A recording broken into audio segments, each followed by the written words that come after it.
I never intended on becoming any kind of a minimalist. In fact, when I first considered moving from Ontario to here on Vancouver Island, I assumed that I would hire movers and pack everything up and bring almost everything I owned. I did it when I moved from Nova Scotia to Ontario about 15 years prior to that. I had experience doing it, not to even talk about my many years as a military wife. But because I loved my furniture, I loved my decor. I'd spent years collecting things and creating a home that really felt like me with all the things from my travels and experiences. And at one point, when I remembered how much I'd spent on professional movers the last time, I even then considered renting a U-Haul instead. And one of my sisters even offered to drive it across the country with me.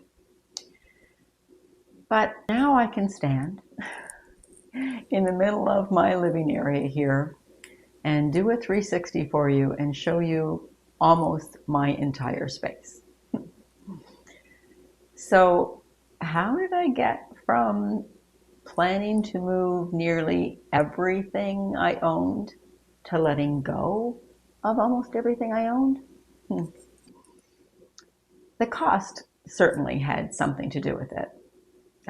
That's an honest fact. Moving an entire household from Ontario to Vancouver Island is not cheap. And as I started looking further into it, I had to seriously consider whether the things I owned were actually worth what it was going to cost to move them.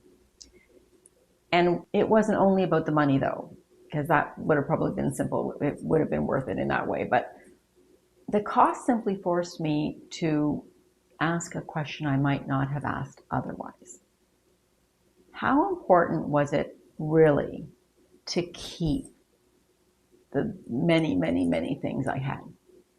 Because now I'd wish that I had not moved so much with me when I went from Nova Scotia to Ontario. I've said it many times, I wish I would have just sold everything and started over. But I also learned a lot about possessions when my mom died. And my siblings and I had to go through our parents' home. Now there's 4 children and many grandchildren in the family, and so you might assume that it would be easy to find someone who wanted most of the things in their home. But the truth was that most of us already had homes filled with our own things, right? There were so many items that had mattered to my parents, things that they kept, their memories, but that none of us needed or had room for in our own homes. Now that doesn't mean that those things weren't beautiful or special, or although there were a lot of things that really were meaningless, but it meant that they simply didn't hold the same meaning for us that they held for my mom and dad. Plus, they grew up in a time when you didn't throw out very much, right? It seemed wasteful. I always remember my mom saying, and you probably have heard this before many times, but she said this all the time: waste not, want not. At one point, for many years, my parents lived on a beautiful lake in central Ontario. We called it our family resort, and some of my most wonderful memories were made there with my parents and my brother and sisters and their families. We were a very close family back then. We spent summers together, and we also gathered for things like almost always Christmas, Easter, Thanksgiving, that sort of thing. We laughed so much. We ate so much. We played board games and made music. We made all kinds of amazing memories. And those memories will always continue, and they'll always be with all of us. There were loons on the lake, and we all loved hearing the loon calls across the water. My mom especially loved them, and over the years she had collected quite a few loon decorations. So pillows and artwork and sculptures, that sort of thing. All kinds of little reminders of the lake. And when we went through all of their things, we each took one. So someone took a pillow, someone took a painting, and I took this little sculpture here.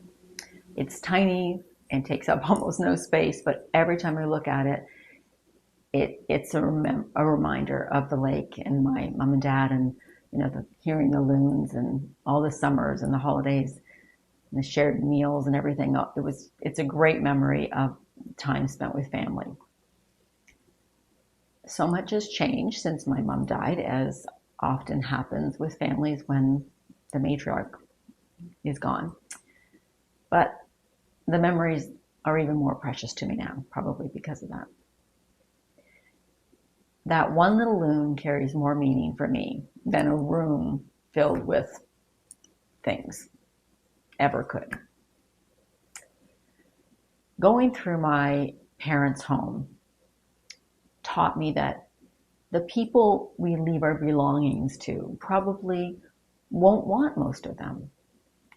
My daughters may choose a few things of mine someday because they'll remind them of me, just as I chose the loon, but they won't want every piece of furniture and every dish and every item of clothing or everything that I once believed was too important to part with.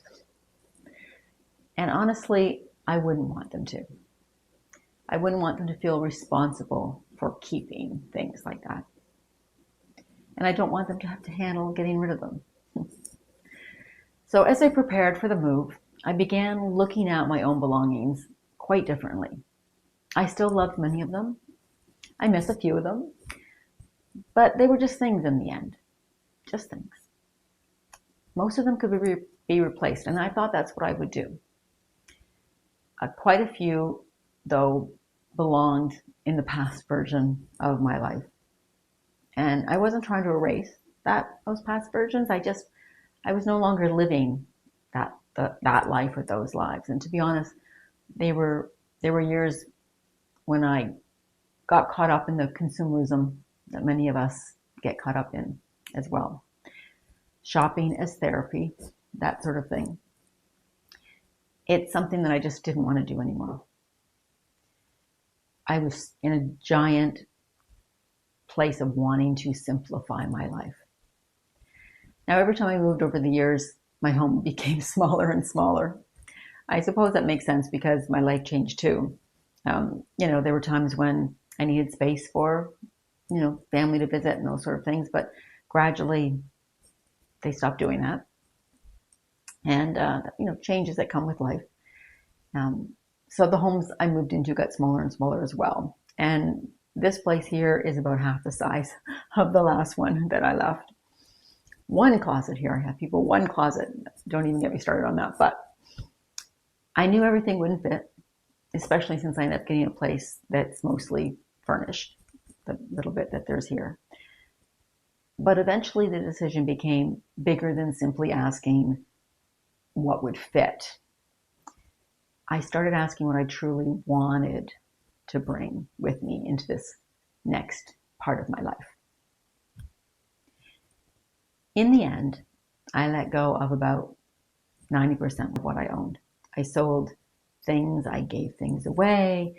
I got rid of roughly 3/4 of my clothes and shoes. A lot of clothes. I arrived here with really very little compared to what I once had. But I assumed I would gradually replace at least some of it. But what has surprised me is that I haven't really done that. I bought a few things, of course. I had to get a few kitchen items and some new bedding because I didn't take that giant comforter and that sort of thing, and a handful of new clothes. Mostly clothing that I needed was for hiking and spending more time outdoors, which is definitely part of the Vancouver Island lifestyle. It says a lot really about how my life has changed. Apparently getting rid of most of what I owned and moving across the country, the great gap in my life turned out to be hiking pants.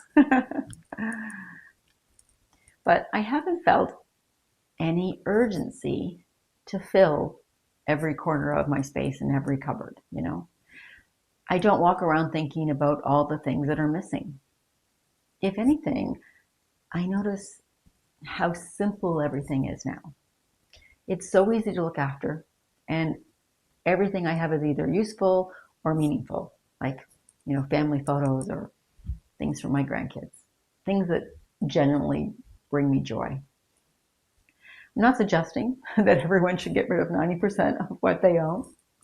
I didn't follow a minimalist program. I didn't count how many objects I had or decide that owning a certain number of shirts was, moral failing. This wasn't a philosophy at all. I didn't set out to adopt anything like that. It happened because moving forced me to look honestly at what I owned, what it would cost me to keep it, and what I wanted now in my new life and how I wanted my new life to feel. I thought I would move here and slowly pretty much rebuild the same thing that I left behind. But instead I discovered that I didn't really want to recreate my own home or bring my old life with me in the way that I imagined I would, at least not at this point. Never say never anymore. Some things are worth keeping, not because they're expensive or beautiful or even useful, but because they hold a story that we want to remember. My little loon is one of those things. My little elephant from Thailand, my ceramic from Greece. Those little memories are contained in those objects.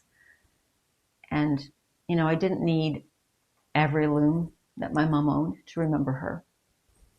One was enough to take me back to the lake and all those wonderful memories. And perhaps that's what becoming the accidental minimalist has taught me. Starting over doesn't always mean replacing everything that you left behind. Sometimes it means discovering how little you actually need moving forward and how much of what matters was never stored in your cupboards and your closets and your dressers in the first place. Thanks for watching.